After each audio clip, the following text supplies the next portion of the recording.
Have you ever noticed that it's hard to eat just one potato chip or one cookie? Or why is it that just one scoop of ice cream is rarely enough, even after a large meal? Hi there, I'm Teresa Potter, retired biochemist, chemistry teacher, athlete, certified aromatherapist, and founder of Heirloom Apothecary. I am dedicated to uncovering ancient wisdom that is supported by cutting edge science so I can be master of my own well being. Join me today for this first of 5 videos that explores the 5 types of food cravings and the simple amino acids that can curb or eliminate those cravings and boost your mental health. We will cover 3 points. Number 1, why self-control is not enough. Point 2, the 5 types of cravers. How many craving types do you have? I have several. And point 3, the depressed craver. Point 1, why self-control isn't enough. Starting in the 1970s, a dramatic shift occurred in our food supply. The introduction of commercially designed food-like substances has radically altered our relationship with food, our bodies, and even our mind. Our brain has 5 appetite control forces that are mediated by amino acids in our diet. Traditionally, our brains have been perfectly tuned to monitor food intake, relying on neurons or sensors in our gut to signal when we've consumed enough of certain nutrients. These signals prompt the release of a satiety hormone, creating a sense of fullness and satisfaction.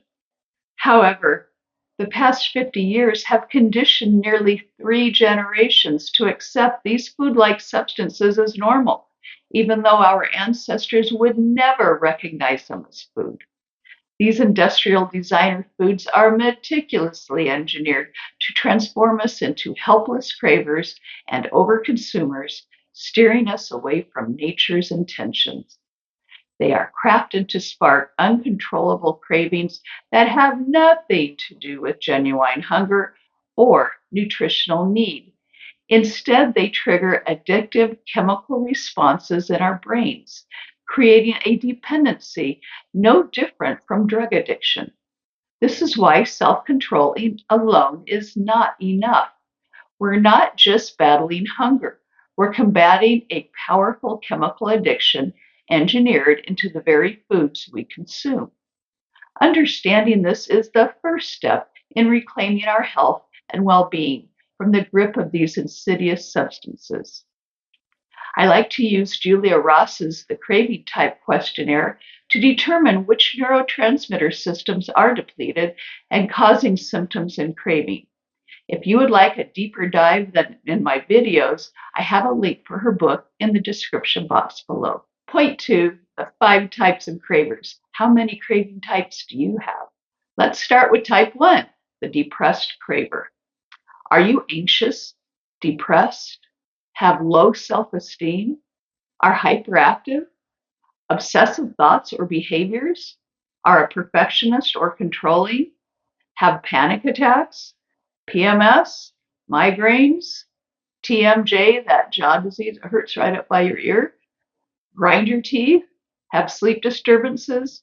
Do you have afternoon or evening cravings for sweets, carbs, chocolate, alcohol, tobacco, or marijuana? Have you been prescribed antidepressant drugs? Then stay tuned for point 3. We will take a deep dive into the depressed craver type and how you can kill that craving. Type 2, the crash craver, whose cravings are caused by blood sugar deficits. I battled this most of my life. Type 3, the comfort craver, who is quite sensitive and seeks certain foods for comfort. These cravings are caused by a deficiency of the naturally pleasuring endorphins. Type 4, the stressed craver, who is driven to food when stressed, not from hunger.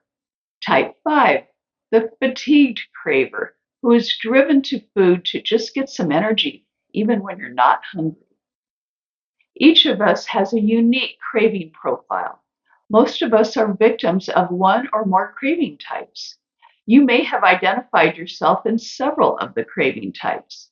Next, in point 3, we will take a deep dive into the type 1 depressed craver. Stay tuned the next few weeks as we take a deep dive into each of the other craving types individually. Point 3, type 1, the depressed craver. As I list the following symptoms, rate yourself on a scale from 0 for never felt up through 10 for strongly felt, even daily. Here are the symptoms of a type 1 depressed craver. Afternoon or evening cravings for carbs, alcohol, or drugs. Anxiety, panic attacks or phobias. Feeling worried or fearful. Obsessive thoughts or behaviors. Perfectionism or being overly controlling. Irritability. Winter blues or seasonal affective disorder. Negativity or depression. Suicidal thoughts. Low self-esteem. Poor self-confidence. Anger or rage. Fibromyalgia, TMJ, or other pain syndromes. Difficulty getting to sleep. Insomnia or disturbed sleep. If your symptom score is 7 or more, and/or you have many of these symptoms with a score of 3 or higher, you may be a type 1 depressed craver. If you use any of the following substances to reduce your cravings, you are likely a type 1 depressed craver. Sweets, starch, tobacco, chocolate, ecstasy, marijuana, alcohol, Prozac, Zoloft, Effexor, Lexapro, Trazodone. If you identify with this type of craving, then you likely have a serotonin deficiency. Serotonin is your brain's inner sunshine. This deficiency is largely caused by overprocessed carbohydrates. The traditional whole grain carbohydrates that our ancestors knew have been grossly deformed by our commercial processing into sweet and starchy weapons of our destruction. Think white flour, sugar, and so many different syrups with different chemical names too numerous to list.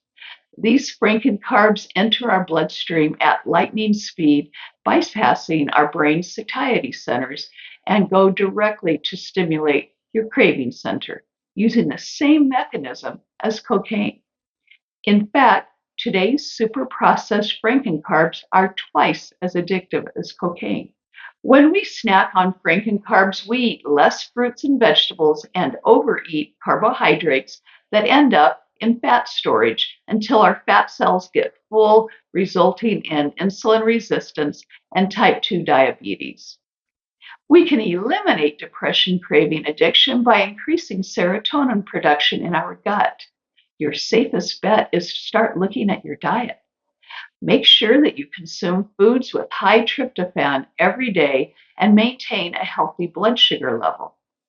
The glucose roller coaster I've described in many previous videos is the fastest way to deplete your serotonin levels. Another reason, the enlightened order of eating that I've covered in previous videos, where you eat vegetables first, followed by proteins and fats, and lastly carbs and sugars, is so very important. Foods high in tryptophan include lean chicken and turkey, salmon, firm tofu, and edamame. In fact, one single serving of any of these provides the minimum amount of tryptophan needed per day, as long as blood sugar levels are relatively constant. Additional tryptophan sources include eggs, milk, beans, lentils, nuts, and seeds.